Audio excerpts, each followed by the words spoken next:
और एक आग्रह मैडम मेरा आपसे बहुत इंपॉर्टेंट ये है कि सभी नेताओं के, सभी कर्मचारियों के और जितने भी सरकारी लाभ लेते हैं सबके बच्चों को सरकारी स्कूल में पढ़ाया जाए और समान शिक्षा पॉलिसी लागू, जिससे कि सरकारी स्कूलों में सुविधाएं आए। सरकार ने जो शिक्षा को बढ़ावा दिया, आजम साहब आप देखिए राजनीतिक कारणों से जेलें बंद कर दी हैं और किस तरह का उनके साथ में अत्याचार हो रहा है। बजट में शिक्षा के अनुदान पे बोलने का मौका दिया, इसके लिए मैं आपका आभारी हूँ।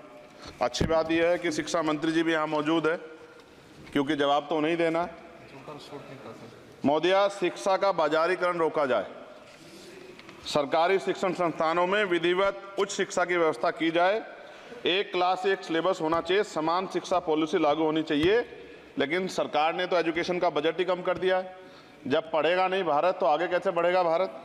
SC ST OBC के छात्रों के बजट में कटौती की गई है, उसे बढ़ाया जाए, नए छात्रावास बनाए जाए और छात्र संघ चुनाव जो है राजस्थान और उत्तर प्रदेश के छात्रों की मांग है। मैं यूपी से आता हूँ, छात्र राजनीति से आया, हनुमान बेनीवाल जी छात्र राजनीति से आए हैं। हमारी ये मांग है कि छात्र संघ चुनाव बहाल कराए जाएं, जिससे कि गरीब किसान का बेटा भी नेता बन पाए, अपने हकों के लिए लड़ पाए।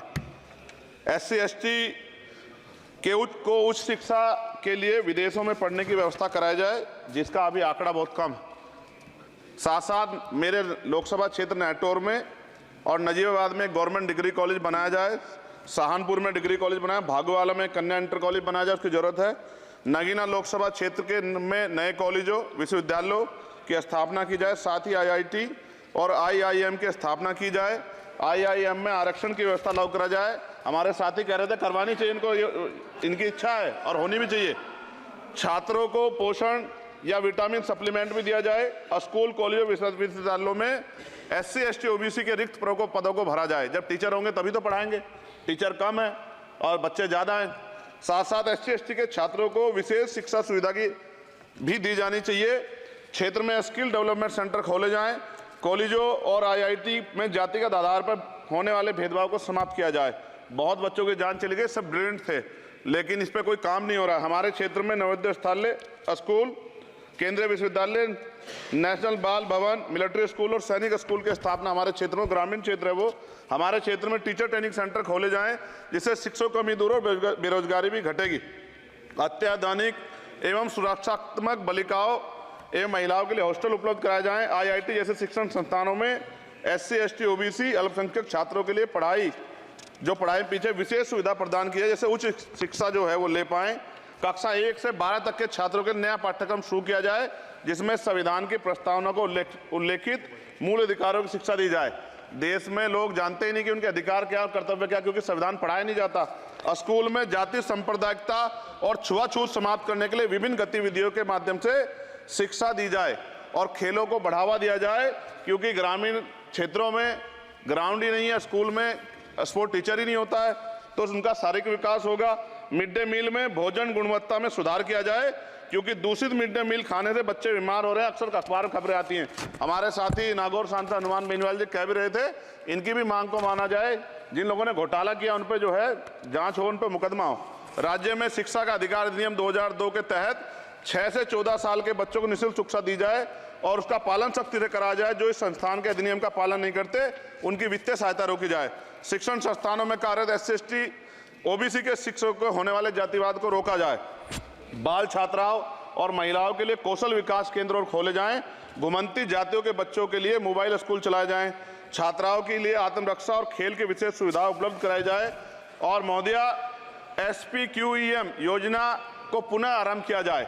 SPQEM शिक्षा की गुणवत्ता सुधार के लिए एक महत्वपूर्ण योजना थी, जिसे अल्पसंख्यक मंत्रालय ने मदरसों में चलाया था। इस योजना के अंतर्गत NIOS के माध्यम से मदरसे में बच्चों को मुफ्त हाई स्कूल में इंटरमीडिएट की पढ़ाई करवाना का प्रावधान था।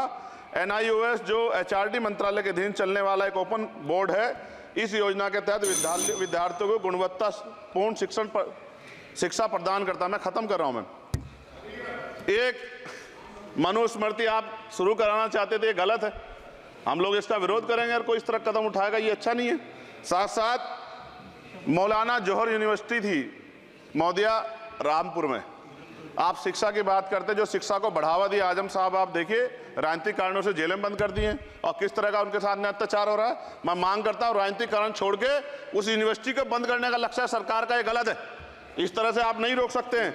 साथ साथ बीएड के बच्चे जो हैं उनका भविष्य खराब हो गया, करोड़ों में उनकी संख्या है, क्योंकि एक नया आदेश वो करके प्राइमरी स्कूल में उन्हें भर्ती हो सकते। बीटीसी और बीएड के बच्चे परेशान हैं। इसलिए मैं आपसे आग्रह करूंगा इस पर ध्यान दें। और एक आग्रह मैडम मेरा आपसे बहुत इंपॉर्टेंट ये है कि सभी नेताओं के, सभी कर्मचारियों के और जितने भी सरकारी लाभ लेते हैं सबके बच्चों को सरकारी स्कूल में पढ़ाया जाए और समान शिक्षा पॉलिसी लागू, जिससे कि सरकारी स्कूलों में सुविधाएं आए। सरकारी स्कूल में सुविधा एक बड़ा भाग पड़ता है सरकारी स्कूलों में, प्राइवेट में नहीं घुस सकते हम लोग। बाबा साहब अम्बेडकर को मैं याद करता हूं, आज महाराज ज्योतिबा फूले और मां सावित्रीबाई फूले को याद करता हूं मैं आज, जिन्होंने, मैं खत्म कर रहा हूं, जिन्होंने पहला स्कूल खोला। और फिर मैं आपसे कह रहा हूं, संत गाडगे जी महाराज ने कहा कि एक रोटी कम खाओ लेकिन अपने बच्चों को पढ़ाओ। और बाबा साहब ने कहा खत्म करते हुए कि जो शिक्षा श्रेणी का दूध है जो पिएगा दाड़ेगा। शिक्षक वैसे हम लोग बोल रहे हैं, तो इसके साथ खेलना हो, इसका बाजारीकरण रोका जाए और सबको पढ़ने का मौका मिले, इसका ध्यान सरकार रखे। बहुत बहुत धन्यवाद। और शिक्षा मंत्री जी बैठे हैं, आपसे आग्रह है ग्रामीण क्षेत्रों के बच्चों पर ध्यान दीजिए सर। हम लोग बहुत उम्मीद करके बैठे हैं सरकार से, और नहीं करेंगे तो फिर अब विरोध करना पड़ेगा, वो ठीक नहीं है। इससे पहले आप काम करो।